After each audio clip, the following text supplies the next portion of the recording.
I will be sharing my screen for the presentation, and followed by it, I will be taking you all through, I would say I would run you all through the platform. Just a second.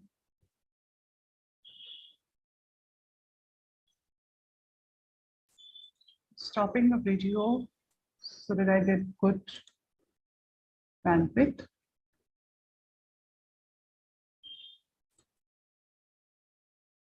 Sharing my screen.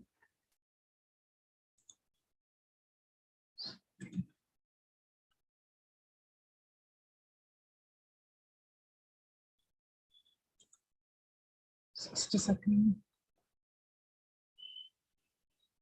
Yes, so in the meanwhile, if we could also type in the chat box, what is our objective today? What are we looking at from this session today? At the end of the session, what is going to be my takeaway? So if you could just type your objectives or your expectation from today's session, it would just help us as well. Yeah, so go ahead, type it in the chat box. Raki, my screen is visible? Absolutely. Yes. Yeah. Okay, thank you.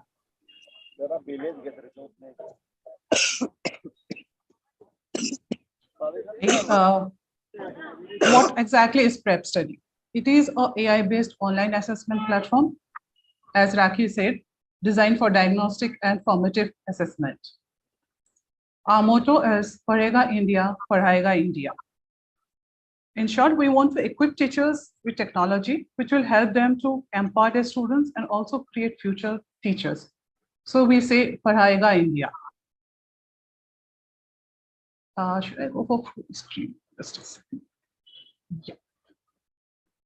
Our mission is to empower 5,000 schools, 1 million teachers, and 5 million students to lift up their academic performance.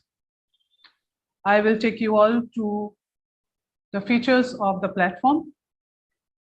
This is a very, very simple platform which can be used by teachers and students at any point of time and give as many exams as they want. There is no limit, upper limit to the number of exams that a student or a teacher can attempt over here. We have 5 lakh questions for all classes and professional exams like NEET and JEE, and in fact, MHT CET as well. Teachers can avail these questions and also use the platform to create their own question bank, which we generally term as private questions. And the name itself indicates that these questions will not be available to any other teacher. So in fact, these questions will not be available to Prep Study. This is an exclusive question bank for the teacher who have created those private questions. Once a question is created, the same can be used to conduct an online exam as well as an offline exam by just simply downloading a PDF file. Excuse me. The MCQ covers conceptual, logical, creative, and critical thinking skills of a student. We have the concept called super teacher. The concept of super teacher was introduced to help the teachers to build up a student base. A super teacher can create an exam link, which is a very, very simple way of doing it, which can be shared via mail, WhatsApp, and on all social media platforms. These exams or contests can be free or paid. As Raki already mentioned, even THT is free and paid. So we also have both the options of having a paid as well as a free exam. If it is a paid exams and if the question paper is given to us by our teacher, we offer 75% of the revenue raised post GST. We provide extensive exam reports, which shows overall performance of a student, together with subjects and even topic-wise scores. It also provides topic-wise aggregate of the whole class. So it's very easy for you to understand what is the performance of the class. It was last time, maybe during term exams, and now after half yearly, and so forth. The features obviously will have some impacts. So I take you to the impacts or takeaway from this particular platform. Regular practices will increase knowledge and scores of your students, which leads to overall development of the students. In fact, I would say if a teacher takes regular exams, once the topic is done and the exam may be even for a 10 minutes exam, will let you know if the concept has been cleared, if the students have understood the concept and how far they will be able to perform in the final exams. Topic-wise exam reports, which I was referring in my previous slide, will help you to identify weak areas of an individual student and of the class. Thus, your subsequent classes or extra classes can be conducted based on these analytics. Just to give you a better idea as to what Super Teacher is all about, I'm sharing a small example. Two commerce teachers who had been associated with us, Hemal sir and Assis sir, conducted exams on 12th for 12 commerce students from 21st till 26th Jan, which I would say is a fine example of THT. They both together gave the, conducted the exam. They shared the question papers with us, and in fact, they have their own YouTube channels wherein they had promoted these exams together. So I say it's a very fine example of THT. I am happy to share with you all that the registration for the exams was more than 1,000. This was possible because of the feature of the Super Teacher, and we had published the exams on our social media platforms as well, and share the same with our registered commerce students. This feature definitely will increase our teachers' reach. This is what we mainly aim at, to increase the reach of a teacher. We are eagerly waiting for our next version, which will provide enhanced analytics and comparison charts and data. Not only this, the platform will publish your extensive profile with facts and figures, which can be easily shared with your peers, parents, and in all social media platforms. Well, I think I have given, spoken on the features and the takeaways. Obviously, there has to be some icing on the cake. As Rakhi very clearly says that this platform is free for you till 31st of March 2023. Yes, of course, I would say it is available and it's free only for those teachers who will be actively using this platform for next 15 days. And what I mean by actively using this platform is teachers who would be creating exams and who would be registering their students. And if not extensive exams, maybe they can take short exams for the students and remain active and use this particular platform of ours and take the maximum facilities and enjoy it. Okay, so we move to the platform. As Rakhi said, I need to tell you all as to how to register and how to create exams or conduct an exam. So when you click www.prep.study, this is the dashboard that is seen. So I'll directly click on register. So I get a sign up for registration.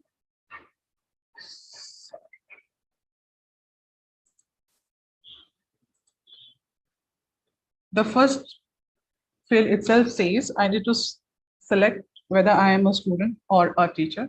Almost the the details which we take is more or less same for a student and a teacher. But for a teacher, there would be 2-3 more fields which is required. So let me say the first name is test. Last name is. You can log in, Bushra. You can log in and straight away show us. Yeah. Okay.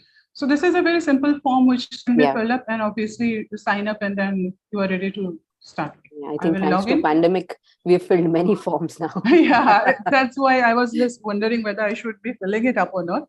But it is a very, very simple, basic form. So I will be logging in as a teacher. I already have my password and which has been punched in and is saved. So it was very easy for me to log in. This is the dashboard for a teacher. The usual way of having a calendar, my batches, and I'll directly go to exams. Why? Because I think that is the area of interest as of now.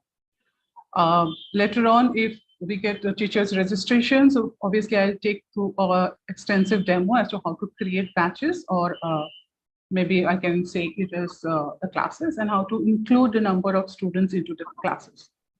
Just to make it short, I'm just directly going to exams. This is how I have to create an exam. So add a new exam. Probably I mention it as, I just name it as test 2. It can be named as class 10 test. It can be with the dates and everything. The way I said, we have got the option of private questions and public questions. I'll be selecting both as of now.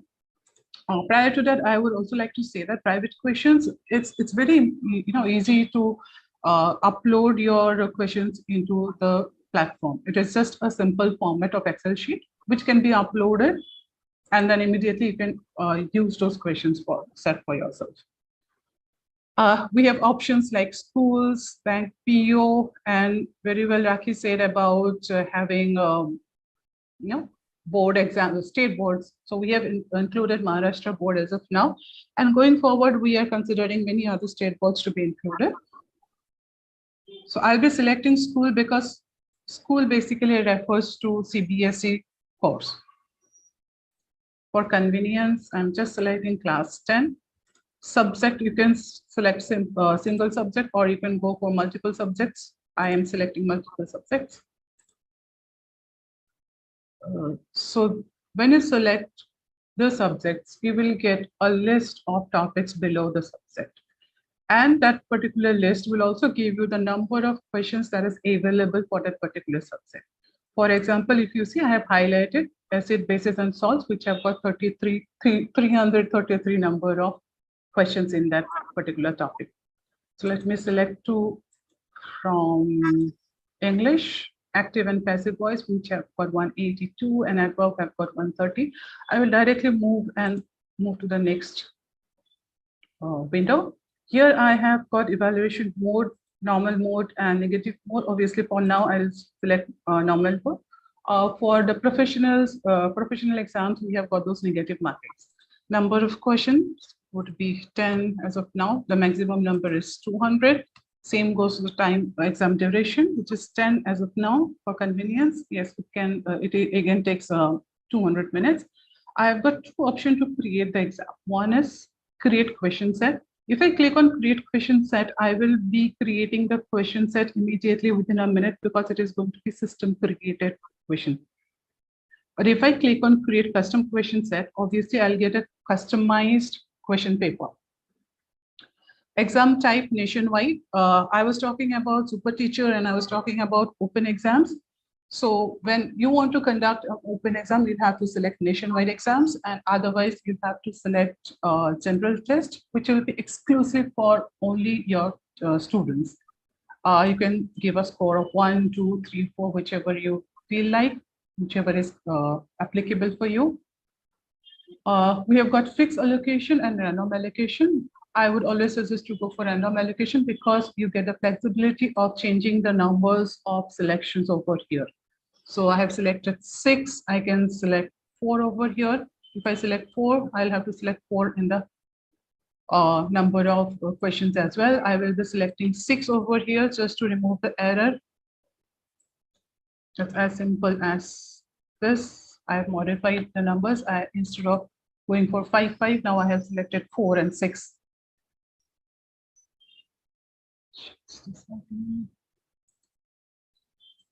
Okay, so by clicking on this, I would be getting the I'll be getting the selection of choice of the questions. So if I drill down, I'll be getting 33 numbers of pages from where I can select questions. So I am selecting questions on random basis as of now. So I move to page number 11. So we can also select the questions we want, right? In this. Yes, that is what I'm doing now. So right now you're doing a random selection. Yeah, right. Now I'm doing a random selection. You can just go through each and every question and then select the one which is yes, correct. So So these are all MCQ questions. These are all MCQ questions, and that is why I said if you just take short exams after every topic, you will get an idea as to the clearance of the concept clearance of the students. Practice test. Practice test. So for active and passive voice, I can click over here and I'm just hurrying up. For adverb, again, I am going to select one by one, whichever questions I think is applicable for my students. So here I go. The paper is ready for me. I just need to schedule the exam. I can schedule it right away, or I can schedule it whenever I want.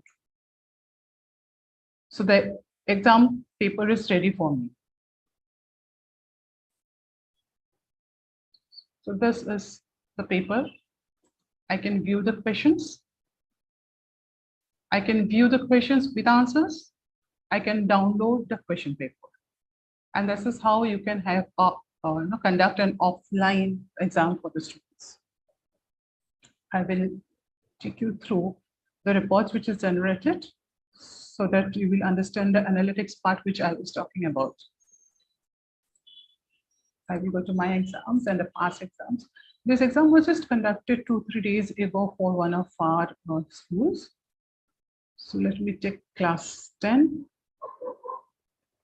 So this is the report wherein I can download the whole report in a PDF format and can share it with the authorities. I mean, a class teacher can share it with the principal and can give it to whoever is responsible or wants a report for their exams. That is how we download the report. I can see the number of students over on the left-hand side and the score of that particular student. So total marks was 46%, test rank, number of total questions attempted, non-attempted, correct and incorrect. And in fact, I can click over here and get an extensive report of the student. So if I, obviously, I would not be interested more on the correct questions. I will be more interested on the incorrect questions and not attempted questions. So this is how I get to know the number of questions which the student could not attempt. So again, I will take you all through the last 3 columns where total correct question was 15.38, total incorrect was 53.85. What this means is that this particular question was was incorrect by 53.85% of the class, and 30.77% did not attempt the question. So question number 22, the topic is arithmetic progression, is the gap identification which the teacher is concerned about, and obviously we'll have to take a session later on. So if you see the total incorrect answers, if you move down, I think 76.92 is the highest. So evolution and genetics and biology would be the concern for that particular teacher of science as well as the principal. So this is an extensive report which I was talking about, which is going to help you as a teacher to identify gap and schedule your future or forthcoming classes. So I think this is all in, it's very briefly, I have just taken how the exams are. So I'm open for questions. If any of the members have got some questions and wants to understand more about this, about the features.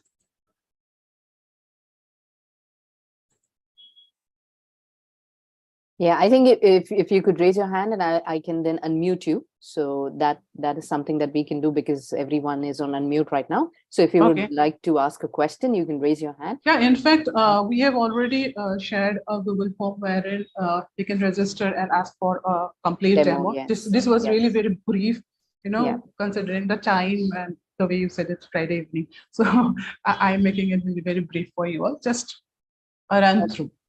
Thank you so much. In fact, the major portion where a teacher spends time is assessment, because that's something where we educators have to be, we need to have that eye in order to understand where exactly the child needs help. And, what are the kind of remedial that we can suggest. And also, being, if we're dealing with students in the higher grade, then of course it becomes more imperative to give the corrective feedback. Because just correction is not enough. The feedback that goes with it is what exactly is needed when, we're dealing with students.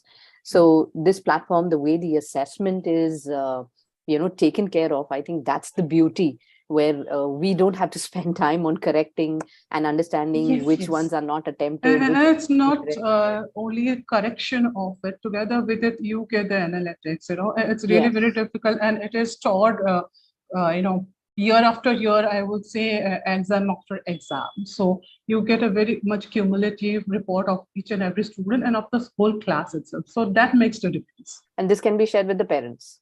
Yes, of course. So we just from the platform itself, it can be emailed to the parents. Yeah. So we need not download it and then upload it again to send it. And in fact, the student themselves have got a report of themselves.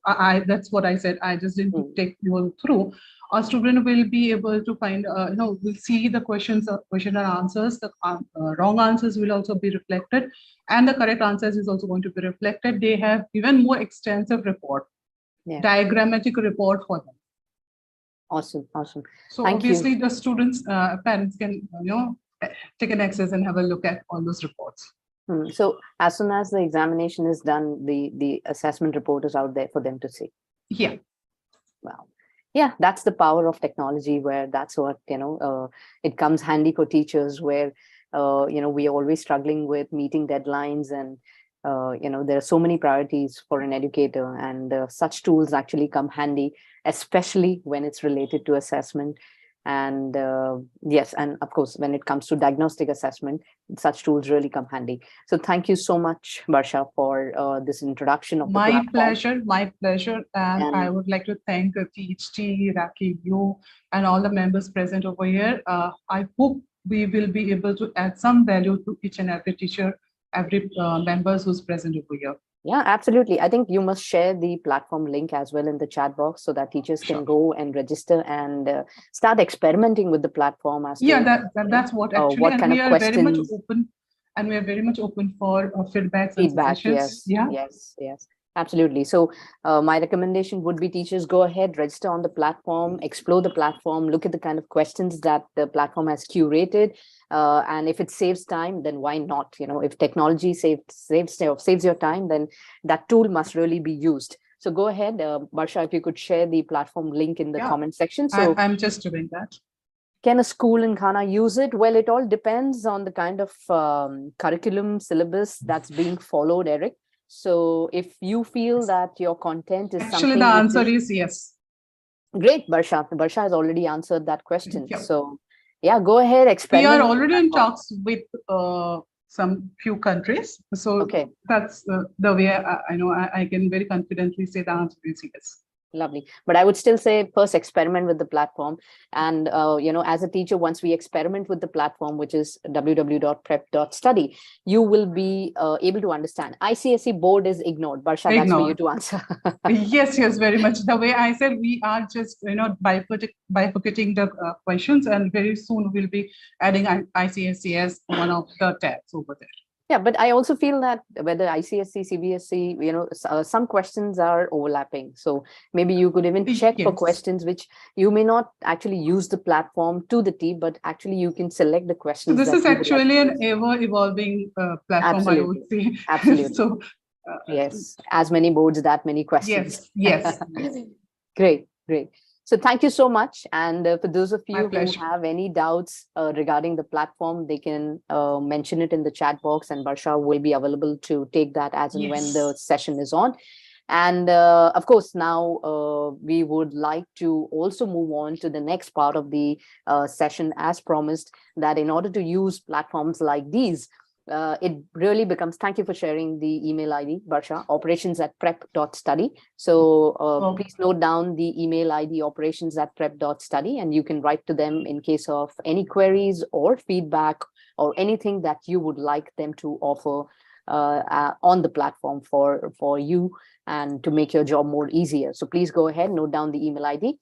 And as I was sharing that, now it's time to move to the next part of the session, as we had promised, because when such platforms are being used and they are being, prepared, I think assessment becomes very important. The understanding of assessment becomes very important for an educator, because there are many times where we get confused between assessment for learning, assessment of learning, and formative assessment, summative assessment, when it should be done, and when is the right time for formative, and a lot of confusions, a lot of questions that we have, and which is, I think, questions are a good way of clarifying doubts. So I would say park all your questions as I invite Dr. Pramila.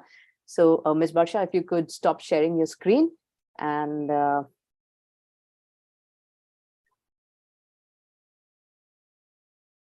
yeah, thank you so much for allowing me to introduce Dr. Pramila.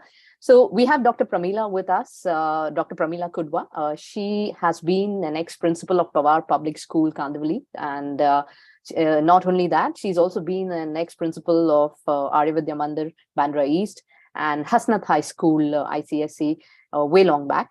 Her experience in education and content development is something that cannot be undermined. Her contribution in education, she is also a trainer, a facilitator with Pearson, and her sessions are welcomed, and she's one of the lead mentors for teachers, help teachers as well.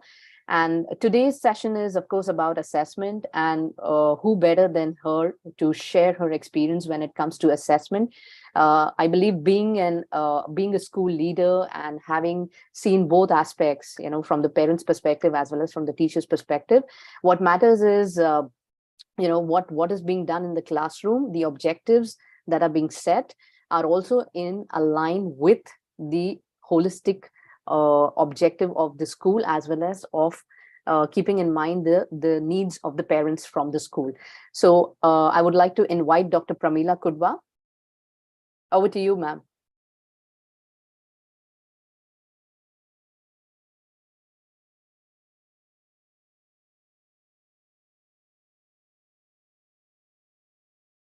Okay, has she logged out? Just a moment, I'll just check with her. Yeah, I can't see her in the chat. Not there. Yes, Sunita, she's not there. I'll just take a moment and I'll just get back.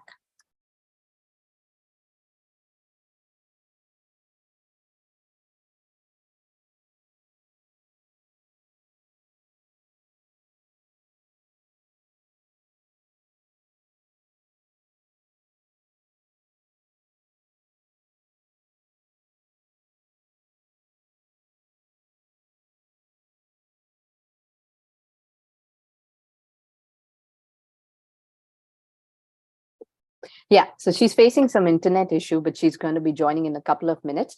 And while she's joining in a couple of minutes, I think it becomes important to understand from the teacher's perspective that what are the difficulties that you all are facing, when it comes to assessment. Is it the summative assessment that becomes an issue? Is it the formative assessment that's becoming an issue? And also with the NEP coming in, what is it that that you are looking at understanding in a better, in an in-depth manner? So if anybody would like to share their concerns with respect to assessment, and would also like to share about, what are the challenges that are being faced when it comes to assessment. Anyone who would like to share can raise your hand. We have Dr. Pramila over here, but in case anyone would like to share their concern, please raise your hand and I'll be happy to unmute you and have you share your concern. Yeah, do we have any hands raised? I'm just trying to check that. Anyone who would like to share their concern in the chat or would like to unmute themselves?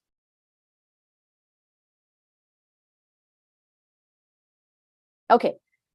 All right. So yes, Doctor, I'll just unmute you. There you go. Yeah. So we were just sharing that in case anyone has any concern with respect to assessment and would like to share in case they're facing any challenges. But I believe that we all are doing well. There are no challenges. Okay, we have one teacher who wants to share something. Dr. Pramila, can I allow her to speak before we start? Can we take the questions later because my network is dicey? Okay, sure. Go ahead. Put it on hotspot. So I would rather do what I have to do and then I'll take the questions if you don't mind. Absolutely. Thank you. Okay? Is that okay? The teacher who wanted to ask yes, questions? Vandana, please hold on to your question. Yeah. Yeah. So before I start the share screen, I'm going to narrate a story. Are you all okay with the story?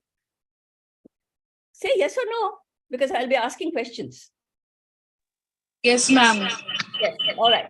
So now, what we want to do now is to go back to Buddhism. Lord Buddha had a habit of taking his disciples and walk down and go from place to place. On one such tour, he came across a lake. So he told the disciples, let's stop here for a while. And they all camped there. He called one disciple and he said, I want you to get me some water to drink. The disciple went to the lake. And what does he find? There are women sitting down washing clothes on one side And even as he was standing there and watching those ladies wash the clothes, a bullock cart came by and it just went on the edge of the lake and dirtied the lake. The whole water became muddy. So he goes back to Buddha and says, Lord, I could not get the water because it's not potable. Buddha says, never mind. They rest for some more time. After some time, Buddha calls the same disciple and tells him, now go and get me water. Now the disciple says, but the water is not potable. Buddha says, never mind, please go. He goes. And what does he find? The water is clear. So he collects water and brings it to Buddha.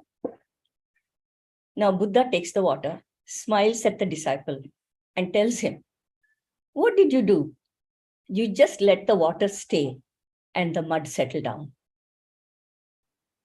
Now my question to you, teachers, is why did Buddha ask the disciple to get water first time and the second time?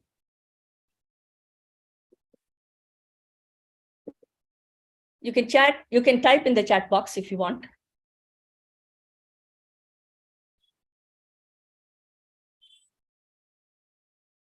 To teach him a lesson. Okay, what lesson was it?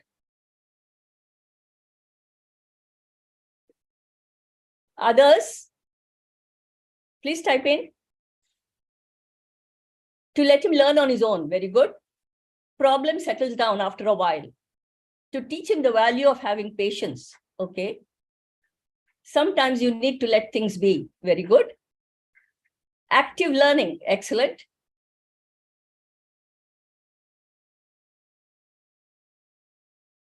To teach that patience is needed to settle down the problem, okay?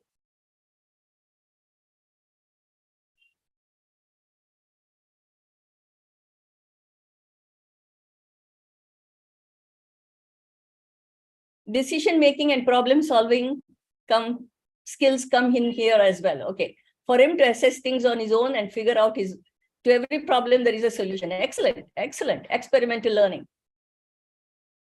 Yeah, you're all telling me the different kinds of learning. I asked you Kolb cycle, excellent, for creativity and problem solving, excellent. Now, what is the purpose behind asking? What was the objective? All these are different techniques of learning, right? What is the objective mostly? They are disciples, remember?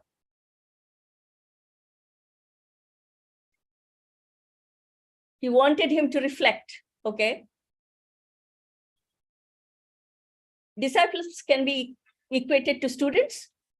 Yes or no? Now think. If they can be equated to students, why did Buddha, the mentor, ask a question? To know whether he has learned. Excellent. Now you're getting back to where I wanted you. Learning by doing, fine. So if he has not learned, what would he do? Buddha would have thought of something else. How to keep our mind calm in every situation. All that is fine. But what I wanted you to tell me is why Buddha asked the question. Somebody said to know whether he has learned. To look at an alternate means of learning. So what are you trying to do here? Alternate means. Why do you need to look for an alternate means? What have you done? What is the need for an alternate means? Assess him. Excellent.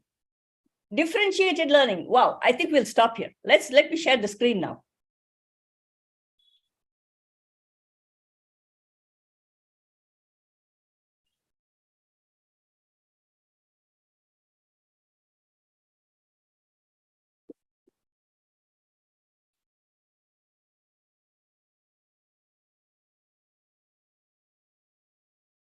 Can you see the screen? Could you see my screen? No, ma'am, we cannot see.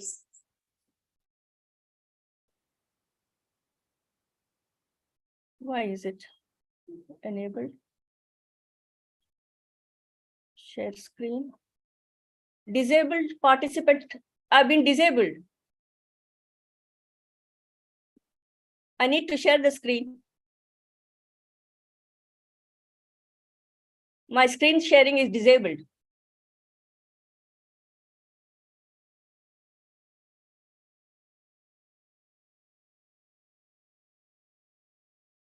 Can you enable my screen sharing, please? 1 minute, ma'am. I'm doing it. Yeah.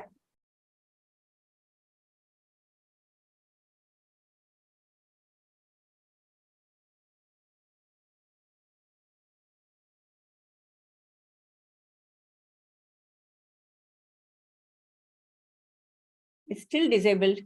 Maybe you'll have to make me a co-host or something.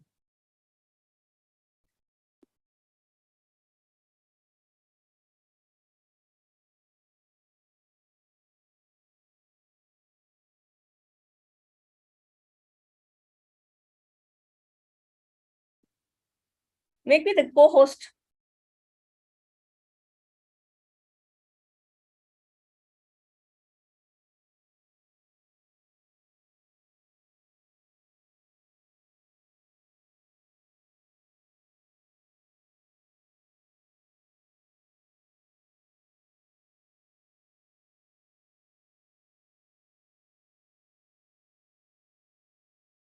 It's not happening still.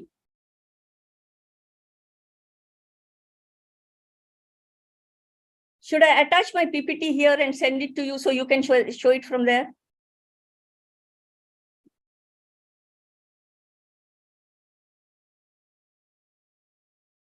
All right. While she is working on the share screen part, let me just understand. What is the difference between, all right, what is assessment? You can type in the chat box. What is assessment?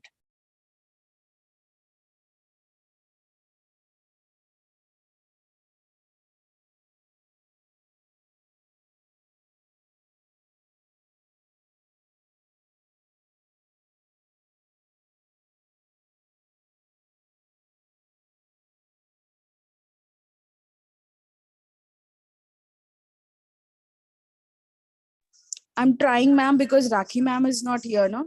Just give me 2 minutes. I'm doing it. I'm logging from. Make me the co-host, then I'll be able Yeah, to. that's what I'm doing it because I'm also co-host, no? 1 minute. I'm logging from THT's account and then I'm doing it. All right. Okay, checking the understanding of the students, test students' understanding, okay? It has a dual purpose where the teacher checks what the student has learned and the efficacy of her teaching. Excellent. So this is assessment. Then what is evaluation?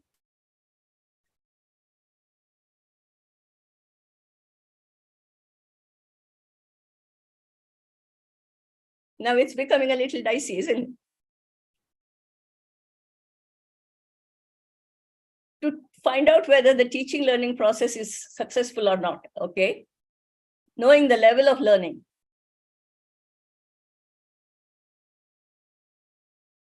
Okay, then what is examination?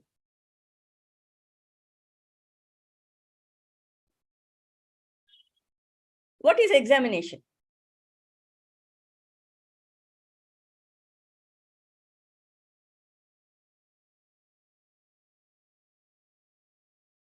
They are all close terms, yes, but there is a subtle difference. Formal process of teaching and learning. Okay, all right. I'll give you one more prompt. In an examination, in the report card, what is normally written? Grades or marks.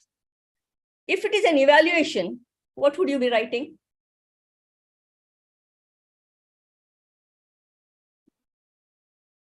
Let me see, now I can share the screen. No, I still can't.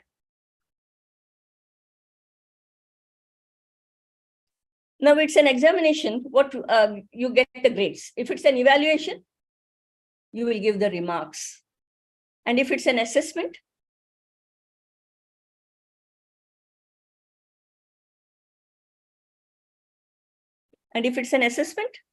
Yes, ma'am. Now you're co-host. Now you can share.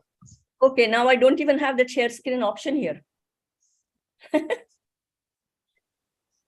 I don't have that option of share screen. What's happening? Let me see if I can close this chat box. Maybe I'll get that. Yes, I got it.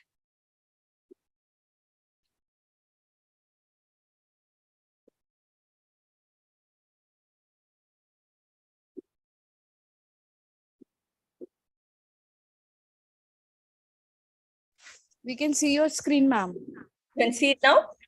Yes, yes. Okay. All right. Let's see this.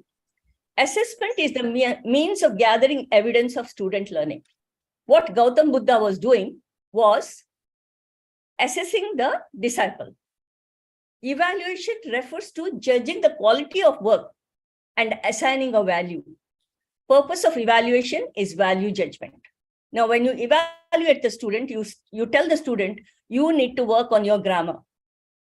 You are excellent. Your vocabulary is excellent. Your mathematical skills are excellent. What you're doing is you're giving a value judgment and you're giving that information to the student. Measurement. What is the height? What is the length? What is the breadth? That's all measurement. Okay. So now the next one, the difference between exam and assessment. Examination is the final product that measures and evaluates a set of objectives of a particular behavior, and the assessment is the process of evaluation. It's not the product. It is how you do the procedure. In general, if you were to look at a common parlance, examination is held after the process of the instruction, but it is possible to hold the assessment both during and after assessment. After instruction. You get what I mean? So formative during the lesson and summative after the lesson. Are you with me? Yes, ma'am. We all are there with you. Okay.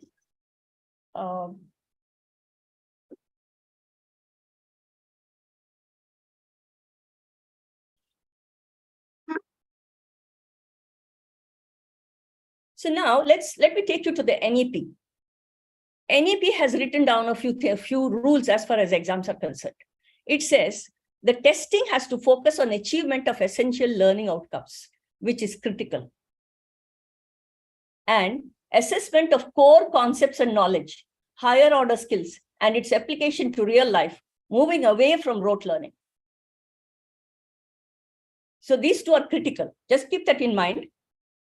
And reforming examinations, grades 9 to 12, including board exam. What they want is teachers have to be prepared for this by 22-23. So next year, the textbooks may change. The system may change. By then, you will have to do how many hours of upskilling? 50? All of you need to do 50 hours of upskilling, no? And guidelines will be prepared by the NCERT and visible models to be explored. So the examination system has to change. Continuous tracking of learning outcomes and self-assessment and peer assessment are to be added.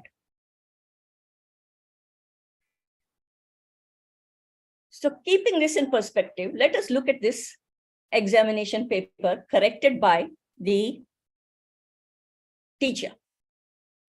Is this assessment? Does the student ever get to know what he is lacking? It's full of red lines. Now look at this. Does the student get to know where he is lacking? Does he get a feedback? Just tick mark and one couple of words there written in red. But look at this. This is feedback. So which of these three will you put in assessment?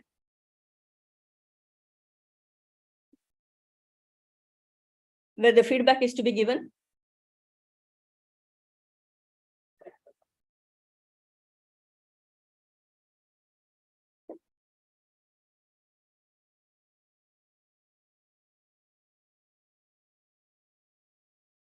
Third one, that's right. Third one will get into the assessment.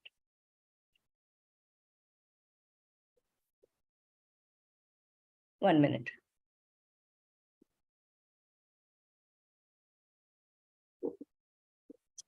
What's happened to this? Why is it not moving? Okay. Now, characteristics of classroom assessment. They could be learner-centered, teacher-directed, mutually beneficial. I'll just go over this quickly. Let's go to the next one. Principles are reliability. If you have to hire a driver, you say, is he reliable? You have to hire a maid to the house. Are gutli marti hai kya? Reliable hai na? So that consistency has to be there. When you have an assessment at a question paper, it should be consistent. It should be accurate. When it is accurate, it is valid. You want a test to measure the writing skills and you give something else, it is not an accurate instrument. It has to be relevant and it has to have transferability from one to another. Not transfer the scores, but from one application to another, it should be transferable. The assessment can be of three types: assessment as learning, assessment for learning, assessment of learning. Now,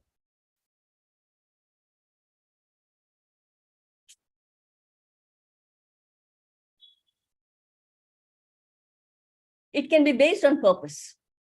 If it is based on purpose, it becomes formative, summative, prognostic, diagnostic, norm referenced, criterion referenced. Now, I don't want to get into norm referenced and criterion referenced at the moment, because I think we are running short of time. Formative and summative, I've already told you. Prognostic can be a set of tests that you give to the children to find out where their career goals are. What is their aptitude? That is prognostic. It can be a teacher-made test or standardized test. What is meant by standardized test? When you measure the IQ of a child, it is standardized because there are certain criteria which it follows. And whether you take it or I take it or somebody else takes it, so long as all the parameters are met, the scores will be the same. Based on the mode of response, it could be oral, written, or performance. Based on the content, it could be internal, external, self, peer, and teacher assessments.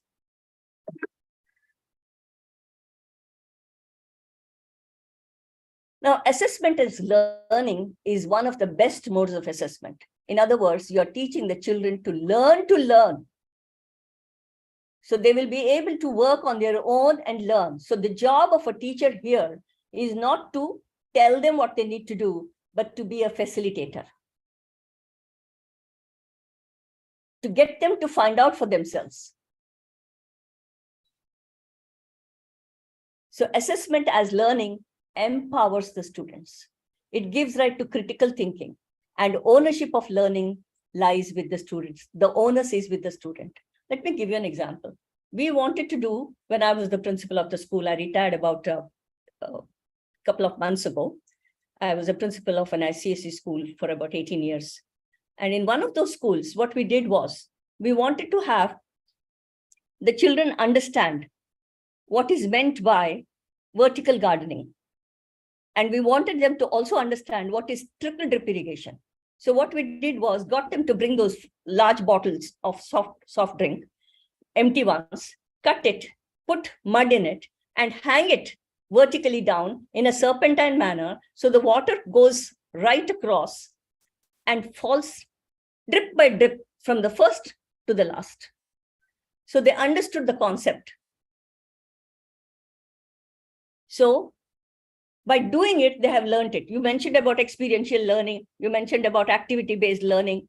All that leads to assessment as learning. Now, assessment for learning and assessment of learning. Assessment of learning is the least important. Assessment for learning. Now, what do you need to do?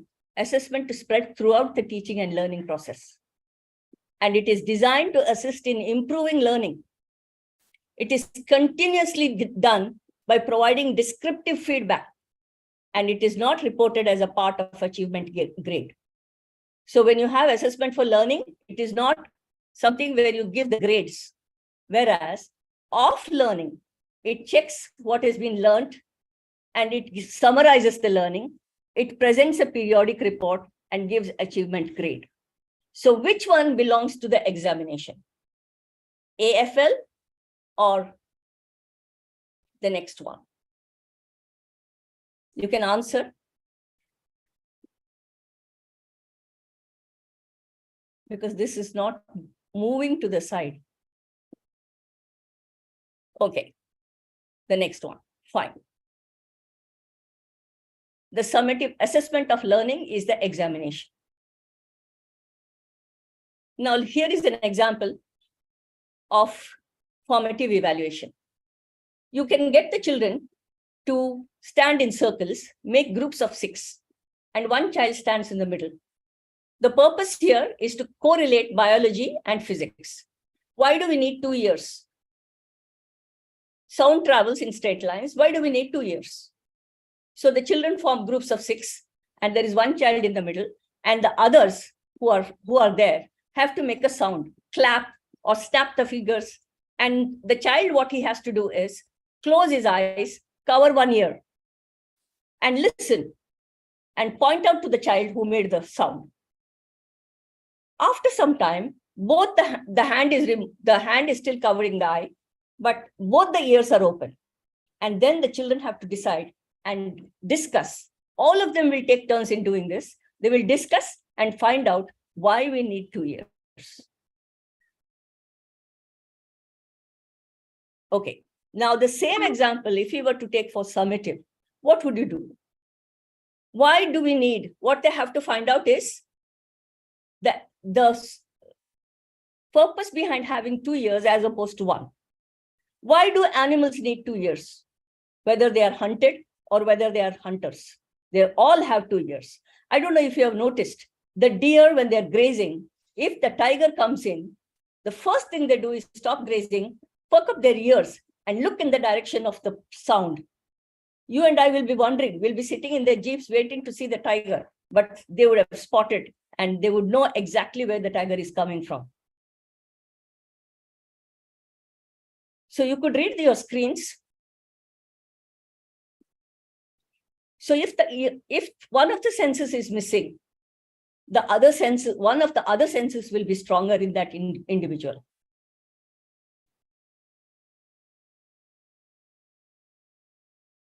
In what ways is the sense of hearing important?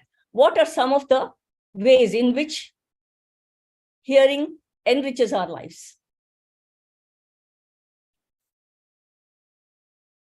So I've given you examples of formative and summative using the same example. There are traditional assessments. It's almost 8 o'clock. Do I have the time to go ahead for another 10 minutes?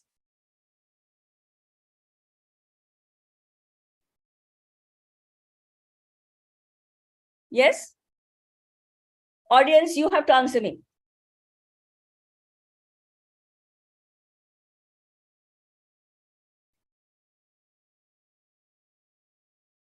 All right.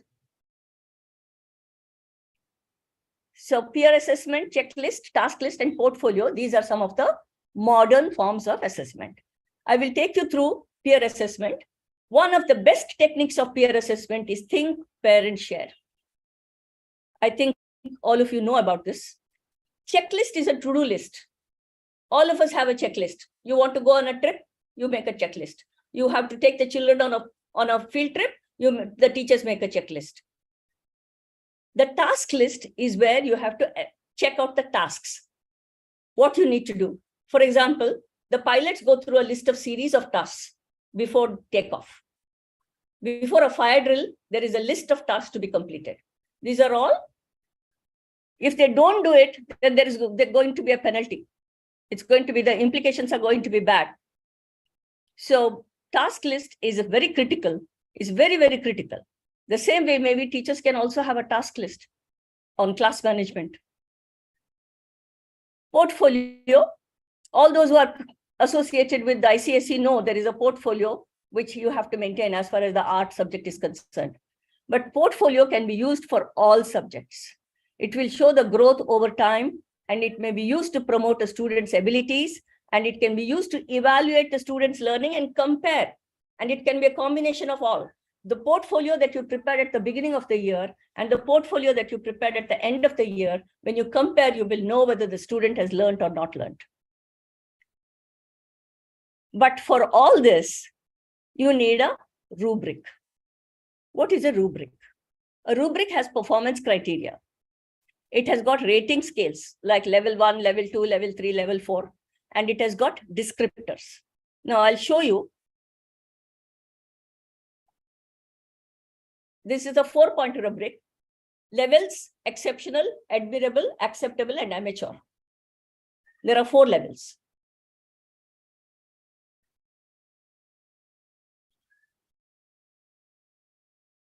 Now, some examples of more levels could be mastery, accomplished, developing, emerging, unacceptable. Proficiency, approaching proficiency, proficient, and below proficiency. I would ask you to avoid saying below proficiency and unacceptable. You might as well say not yet, because not yet gives the student some hope. Below proficiency does not. 3-scale rubric could be exceeding, meeting, and approaching. Now, there can be different types of rubrics: holistic, analytical, and single point. I'll quickly rush you through that. Now, this is a single point. The criteria are listed out, and the teacher has to say which are the areas of improvement and which is the exceeding standard. If the child is exceeding in one particular thing, for example, serving of food exceeds.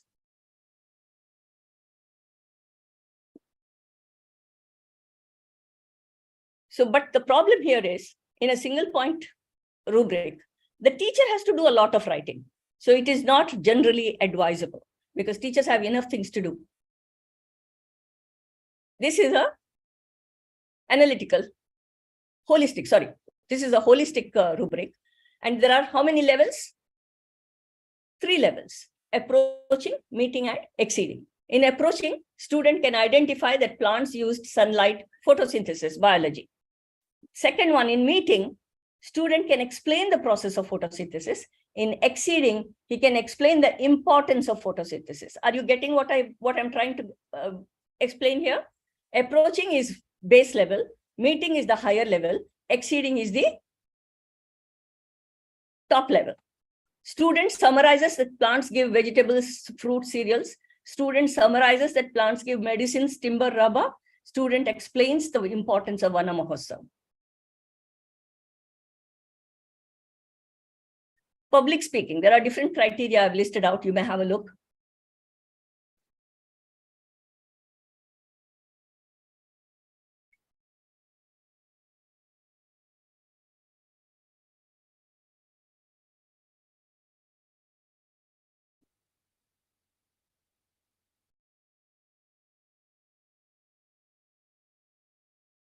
I don't mind if you take a screenshot. Shall I go ahead?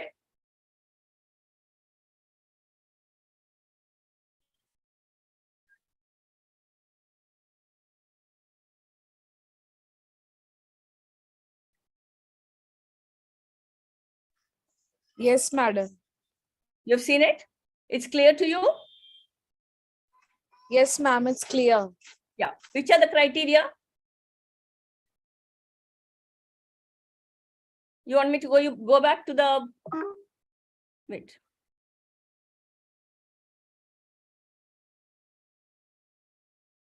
Okay, which are the criteria in that public speaking?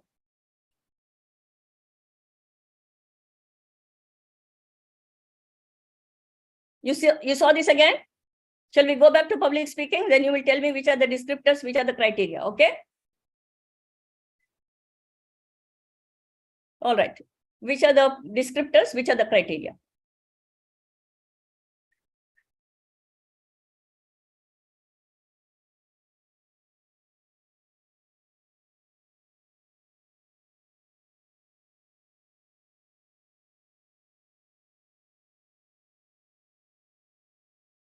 Okay. It's written there on the first column. It's criteria. The descriptors are in the rest of the column, descriptors are given and level is right at the top. So there is a lot of work that you have to do to make the rubric workable. But rubric is what you will need to do if you're thinking of assessment as learning and off learning. Now, 360-degree report card.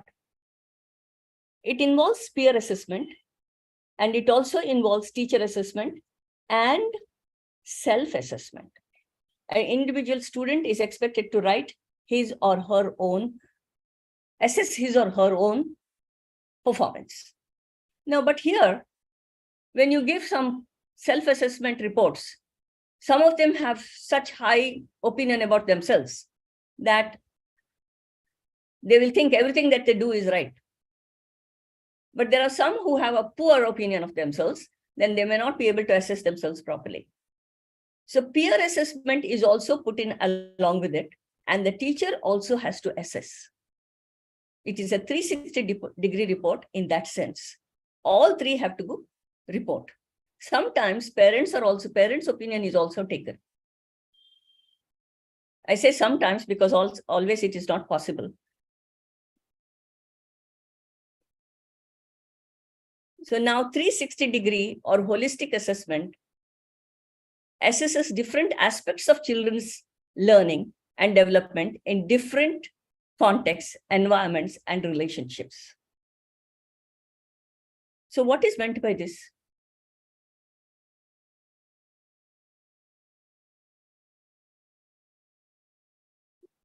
What is meant by this?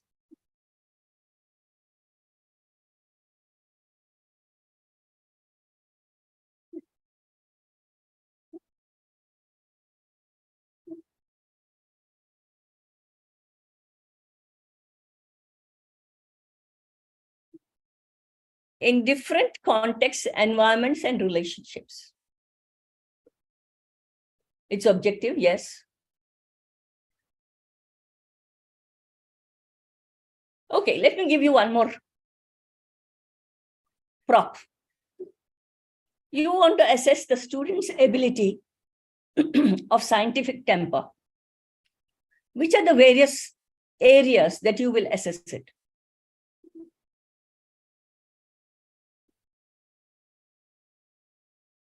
Yes, overall growth, everything fine, but let us talk about basics. Let us talk about top subjects. If you have to measure the scientific temperament of a child, in which area would you assess the child's temperament? Only in the laboratory? Only in the laboratory?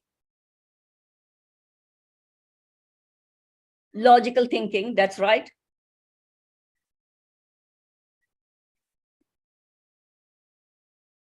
Curiosity, fine. Somebody mentioned Kolb's cycle earlier. What does he believe in doing? Observation, reflection, analysis, synthesis. All these go to make a scientific temper. Observation is critical. Logical thinking. So different places you will have to observe, not only in the classroom or in the practical lab. Bloom's taxonomy 6 levels. No, that may not be necessary here. Not for scientific temper. Hypothesis and conclusion. Yes, synthesis refers to hypothesis and conclusion. Yes.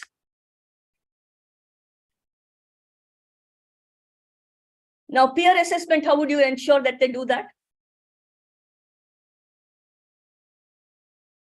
I've got another a report card assessment format here on history, Industrial Revolution, and rise of imperialism.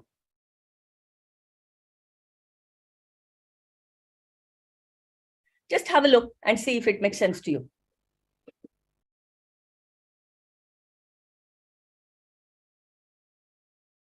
So student defines industrialization, describes the features, participates in the classroom discussions, and gives reasons for the advent of industrialization.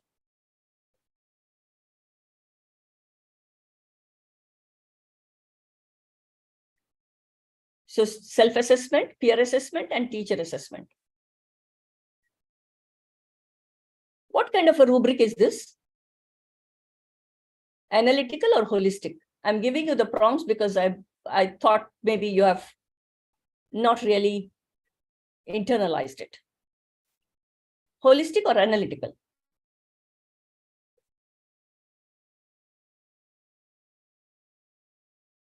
Hello? In which rubric do you find the scores given? In holistic or analytical? Holistic. No, analytical. In analytical, marks can be given. In holistic, it is not done. You want to go back and see it? Finish this, then maybe I'll show it to you later.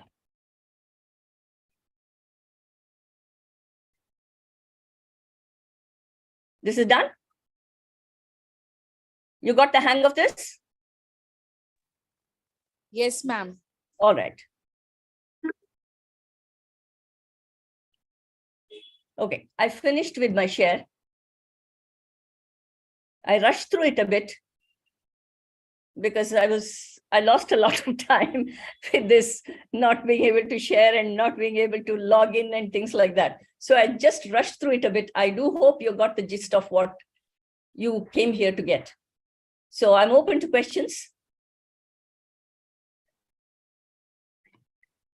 Yes, thank you so much. And I think just a moment, I'll just log out from the other gadget. I was facing some issues as well. So yes, thank you for the presentation. I think, it is now important to have questions, because I know after seeing the rubrics and after looking at the way the assessments are going to be carried forward, considering the National Education Policy has stated that we need to have a 360-degree report card. So Yes. definitely there are going to be there's going to be a more hands-on practice that's going to be required with respect to rubrics, especially, and also understanding how is it that the assessment can be holistic. So also, if we could share with them about the workshop that we're going to be having on the 11th of Feb, which is going to be an in-depth workshop about framing of rubrics. So if we could share a little more about that. So there is somebody who has asked a question. Is there Oh, a wow, platform to build a rubric? Great question. No platform. It has to be customized. And each of you know your children better than any platform that can give you a rubric. So when you know what you're teaching, then you know your objectives and you know your learning outcomes. On the basis of that, build a rubric. Attend our workshop and you'll be able to make a rubric at the drop of a hat. Yeah. Yes, I remember when we had the offline workshop on rubric, framing rubrics. That was something which was really received well, and a lot of teachers who missed it need to actually requested us if we could have another session. So we're going to be having a session on rubric framing on 11th of Feb. I'm just going to be sharing the details of the same. 11th of Feb at 4 p.m. And that is something that we are looking forward to having registrations for. And I'm also going to be sharing the registration links for the same. So it's going to be an in-depth 2-hour workshop where with Dr. Pramila, where we're going to be diving deep into understanding what she just shared about learning outcomes and objectives, and then framing our own rubrics. So as of now, we don't have a platform, but I'm sure that, very soon we're going to come across, in the coming years, we're going to be coming across with a platform for rubrics as well. But as I said, that just like platforms are being made for us, for teachers, and understanding is a prerequisite before you move on to the platform. So if you have that understanding of what a rubric is, only then you can move on to creating the rubric on the platform, right? So any questions, please go ahead. I'm going to be sharing the registration link for... I have a story to tell. Yeah, sure, go ahead. I have a story to tell. I'm just sharing the registration link. Yeah. Yes. Yeah. Now, some of you may be wondering, we never studied rubric. Abhi ye kya musibat hai? So for that, I have a story. There was this professor, aged one, an elderly person like me. The student asked him in the university, "Sir, which year did you start teaching?" He was a very popular professor. So he gave the year. He said, on such and such a year, I started teaching. So the student asked him, "Did you learn what you're teaching us now?" He said, "No." "Then how is it that you're teaching?" He said, "There is a simple rule." Alvin Toffler had said it. relearn, learn, relearn, unlearn. So what you learn, you unlearn and you relearn. Did I learn about rubric when I was doing my B.Ed? Most definitely not.